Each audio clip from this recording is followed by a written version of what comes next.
Ouais, j'ai une relation très spéciale avec mon bateau. Moi, je suis persuadé qu'on a fait le Vendée Globe à deux. Je suis persuadé que c'est mon bateau qui m'a choisi, plutôt que l'inverse. Et c'est vrai que c'est une histoire à deux. Au début, le bateau, moi, j'en ai assez peur. Il m'impressionne avec ses 18 mètres de carbone, son mât de 30 mètres.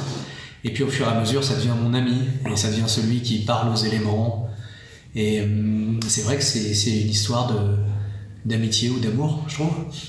C'est une relation que vous qualifieriez de comment elle s'est construite aussi dans la durée, parce qu'on a l'impression qu'au début la relation n'est pas la même qu'à la fin où c'est...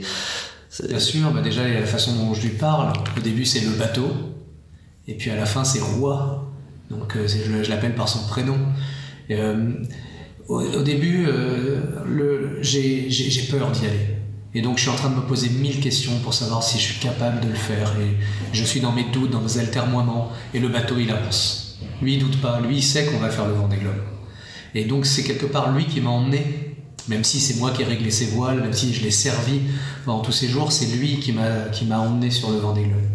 Et donc c'est mon ami. Qu'est-ce que vous avez voulu faire passer comme message avec ce film ? Le message que j'ai voulu faire passer, c'est que faire quelque chose de différent, avec des gens différents, c'est là que réside la création, la réussite et le bonheur. Et il faut pas... En fait, la peur est normale. Il faut aller au-delà de cette peur. Et quand on va au-delà de cette peur, on se rencontre et on trouve un bonheur qu'on ne peut pas imaginer. Et je pense qu'à une époque où les gens se recroquevillent, où des tas de gens servent une espèce de contamination, de dire que c'est dans les vieilles recettes, ou c'est dans le passé, ou c'est dans le recroquevillement que réside le bonheur, j'essaie de montrer que c'est absolument l'inverse. Que se recroqueviller, en fait, c'est le malheur assuré, et que le fait de s'ouvrir à la différence, aller faire quelque chose qu'on n'a jamais fait, c'est là que réside le bonheur. C'est un message qui va au-delà du simple exploit sportif. Bien sûr, c'est un message qui va au-delà de l'exploit sportif. Pour moi, c'est un message politique au sens noble du terme. Dans ce film, il y a tous les principes d'action de Comme un seul homme. Et Comme un seul homme, le but, c'est vraiment de démontrer que c'est en faisant des choses différentes avec des gens différents qu'on réussit, qu'on crée, qu'on est heureux. Et c'est ce que j'ai vécu depuis 15 ans, c'est ce que j'expérimente et ce que je démontre depuis 15 ans. J'y crois fermement. Et j'essaye d'embarquer un maximum de gens pour qu'eux-mêmes soient explorateurs et exploratrices de la différence. C'est la mission qu'on s'est donnée avec Comme un seul homme. Est-ce qu'aujourd'hui un skipper, le rôle d'un skipper, d'un navigateur, c'est pas aller finalement au-delà du simple métier de conduire et faire une course, conduire un bateau et faire une course, c'est aussi de raconter des histoires? Je pense que effectivement le rôle du skipper, c'est aussi de raconter des histoires, surtout sur une course comme le Vendée Globe. Le Vendée Globe, ça dure 3 mois. 3 mois où le public a les oreilles ouvertes, les yeux ouverts. Et pour moi, c'est un moment quand même rare dans notre monde qui va dans la vitesse, dans les interviews flash, on ne fait pas des films de plus d'1 minute, etc. Là, on a 3 mois pour raconter quelque chose. Et c'est un feuilleton fabuleux. Et moi, c'est ce que j'ai vu. Je me suis dit, voilà un tuyau extraordinaire pour communiquer quelque chose qui n'est pas forcément simple, qui est la différence. Et un moment particulier où on peut emmener les gens en servant de la sincérité et de l'émotion pour les faire changer, pour les faire évoluer. On dit souvent qu'il faut 21 jours pour changer d'habitude. Là, c'est génial, on a 3 mois. Donc c'était vraiment la mission que je m'étais donnée. Et je pense effectivement que sur le Vendée Globe, c'est très intéressant de raconter une véritable histoire. Ça fait quoi un skipper à terre ? Un skipper à terre, ça fait beaucoup de choses. C'est vrai qu'on ne fait pas que naviguer. À terre, on cherche des sous, on crée des liens particuliers avec les entreprises qui nous soutiennent. Moi, j'ai des mécènes. Sur le Vendée Globe, j'ai eu 14 mécènes, un peu fous, parce qu'ils ont décidé de suivre un projet où je leur ai dit, on va faire le Vendée Globe, mais on ne va pas gagner. Et puis même, je ne suis pas sûr que je vais réussir à le faire. Moi, ce que je vous promets, c'est juste d'être au départ.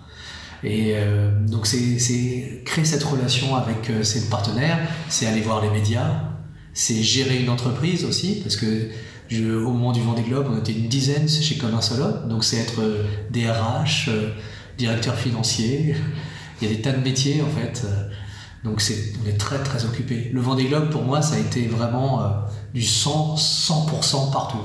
J'ai tout sacrifié pour ça.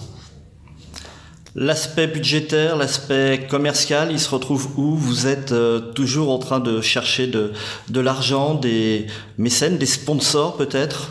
Alors moi je fonctionne avec des mécènes, sur le Vendée Globe en tout cas, et effectivement on est souvent en train de chercher de l'argent, mais une fois que les mécènes sont là, on ne cherche plus d'argent, on essaie de faire en sorte d'emmener tous les collaborateurs dans une révolution en fait quelque part.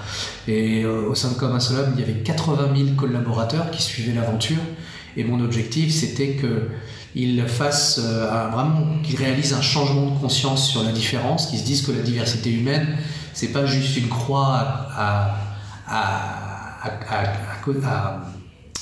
à cocher sur le rapport annuel, mais réellement un acte managérial. Voilà, que ça doit être partout.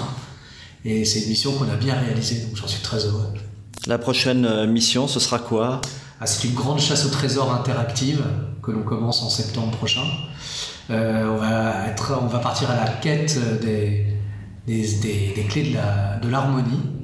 Et pour ça, on a une technique, c'est qu'on va aller voir un groupe de personnes. On va commencer à Grenade, dans la Caraïbe, qui utilisent la différence de façon exceptionnelle pour créer, réussir ou être heureux. Et ces gens-là, on va vivre une aventure avec eux, on va filmer, on va faire un film. Et ils vont nous emmener rencontrer leurs mentors. Et de mentor en mentor, on espère trouver vraiment les clés universelles de l'harmonie. C'est une aventure dans laquelle on embarque toute notre communauté, donc près de 72 000 personnes, qui vont décider des endroits où on va aller, participer aux rencontres, participer aux briefings et débriefings de l'équipage. Voilà, c'est la prochaine aventure sur 3 ans. Toujours avec le bateau? Avec le nouveau bateau de Comme un seul homme, qui est une goélette. Voilà, une goélette de 21 mètres de long, avec laquelle j'ai fait la route du Rhum. La course au large, c'est fini?